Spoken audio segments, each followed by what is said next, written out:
Well, I thought that same thing that we kind of thought as far as the run game improving. The line played faster, seemed to know what they were doing. Flip side of that, as we've talked about, is we held a number of defensive guys after the first two series. With Malcolm and Armand coming out and Drell coming out, so that helped too. But that was good to see.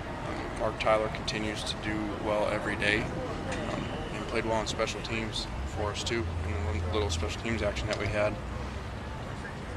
Kel Roby flashed as a returner on special teams, and so did Robert Wood. So once again, pretty neat to be talking about true freshmen just from doing this for a while. You get so used to true freshmen just kind of getting lost at this point in the mix, and they go to scrimmages and they can barely line up right. And we've got some guys that not only are they lining up, but they're doing multiple things within a bunch of different packages for us. Do you think that's because those particular guys are really advanced, or is it more of like the culture now where there's more training with guys when they're younger and coming up through the ranks? No, I don't think it's really the culture. I think that it happens at times. I think it takes guys that are really hungry to be really good football players to be able to not just come out here and do well in one-on-ones, but to be able to do the stuff those guys have done. Maybe with Nikel and Markeith, our background of having them, in camp last year at Tennessee may have helped. Some of the learning curve. But in the end, a lot of it falls on them. You see the competitive guys that are using every opportunity to learn, to get better. All these walkthroughs end up playing more for us than the other guys that are just kind of floating around as freshmen. Is Nikel, as much as you knew about him, something of a surprise where he is at this point? No, we really thought he was. It's an example of having him in camp. On film, he was a great player, but you never know really till you have him in person. And we had some great receivers, at that camp he was at in Tennessee.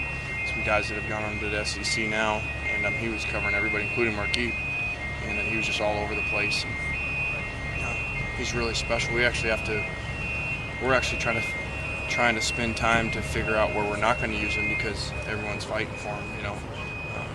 He started at nickel corner for us. He's potentially going to be our starting normal corner. He's potentially our starting punt returner.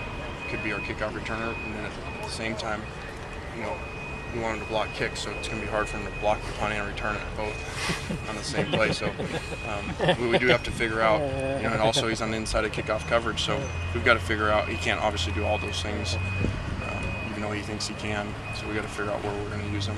And, he is the starting nickelback right now. Mm-hmm. Yeah, and there's nothing saying he wouldn't, if we played it, he wouldn't be the starting corner. Do you have any reservations about putting a true freshman in that punt return position where obviously you don't want to turn over and it's... Yeah, it's tough. And they, we had a guy last year that we did it with that fumbled a punt, or they don't. Not only is it the turnover, but a lot of times they don't field it and the ball goes rolling. So it's a concern, but we're gonna play the best guy regardless of their age. That's what we preach. It's what we talk about. And, we'll once again back that up.